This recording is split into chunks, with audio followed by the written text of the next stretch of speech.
Bom dia, a paz de Cristo. Estamos em 2 Coríntios, capítulo 9, um outro capítulo também conhecido, porque nós usamos ele com frequência no ato da oferta dos cultos dominicais. Eu gostaria de ler essa manhã a parte que começa do versículo 6 ao versículo 15 e chamar a atenção a dois pontos. 2 Coríntios, capítulo 9, versículo 6. E isto afirmo: aquele que semeia pouco, pouco também colherá. E o que semeia com fartura, também colherá com fartura.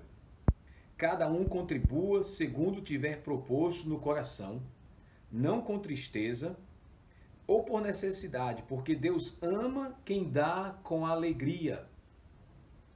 Deus pode tornar abundante em vocês toda graça, a fim de que, tendo sempre em tudo ampla suficiência, vocês sejam abundantes em toda boa obra. Como está escrito: distribuiu, deu aos pobres, e a sua justiça permanece para sempre. E Deus, que dá semente ao que semeia e pão para alimento, também suprirá e aumentará as sementes e multiplicará os frutos de justiça de vocês. Assim vocês serão enriquecidos em tudo, para toda generosidade, a qual por meio de nós resulta em orações de gratidão a Deus. Porque o serviço dessa assistência não só supre a necessidade dos santos, mas também transborda em muitas orações de gratidão a Deus. Na prova deste serviço, eles glorificam a Deus pela obediência da confissão que vocês fazem do Evangelho de Cristo e pela generosidade com que vocês contribuem para eles e para todos, enquanto eles oram por vocês, com grande afeto, por causa da extraordinária graça de Deus que foi dada a vocês. Graças a Deus pelo seu dom indescritível. Gostaria de chamar a atenção a dois pontos sobre oferta.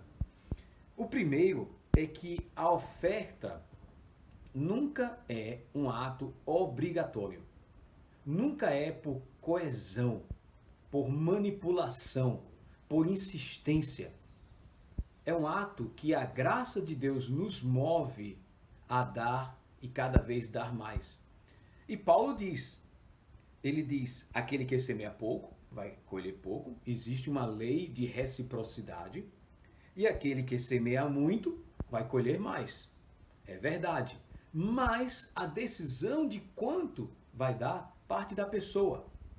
Ele diz: cada um contribua tiver proposto no seu coração, não com tristeza ou por necessidade, porque Deus ama a quem dá com alegria. Então, se você dá 10 reais com alegria, Deus aceita. Se você dá 10 reais porque alguém está insistindo tanto lá no púlpito, não é oferta. A oferta cristã tem essa característica voluntária. Mas não fique preso a somente dar as moedas que sobram no bolso. Contribua mais. Deus, vendo a sua generosidade, ele não vai permitir que lhe falte. Ele diz: o que semeia com fartura, também colherá com fartura. Cada um contribua segundo tiver proposto no coração. Deus pode tornar abundante em vocês toda a graça. Deus pode multiplicar se você der mais, mas tem que ser voluntário, não por manipulação, por obrigação. Segunda coisa que Paulo chama a atenção com relação à oferta cristã é que a oferta cristã, ela gera um efeito colateral, assim eu gostaria de chamar, muito interessante. É que quando a pessoa que recebe uma ajuda financeira, ou uma ajuda em forma de remédio, de alimento, de roupas, ela termina produzindo orações de gratidão. Ela dá ações de graças a Deus. Então, o seu ato de doar, o seu ato de contribuir, vai fazer com que pessoas se aproximem de Deus em oração. Note, versículo 11. ele diz que essa generosidade resulta em orações de gratidão a Deus. Versículo 12, ele repete: mas também transborda em muitas orações de gratidão a Deus.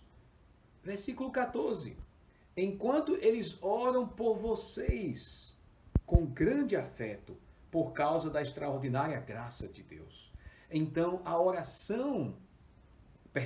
oferta, ela gera oração nas pessoas que recebem. Aquele irmão, aquela irmã que recebe uma ajuda da igreja, em nome de Jesus, ela vai orar agradecendo a Deus por ter recebido aquele suplemento. Então, a oferta tem esse efeito colateral. Ela faz com que pessoas são abençoadas. Ao serem abençoadas, elas possam buscar Deus com o coração agradecido. E ele diz: distribuiu, deu aos pobres, e a sua justiça permanece para sempre. Pratique a bondade, pratique a caridade, pratique essa ação de ofertar, não somente no saquinho aos domingos, mas durante a sua vida. E pessoas vão se aproximar de Deus. Cultive um coração generoso e que Deus lhe abençoe.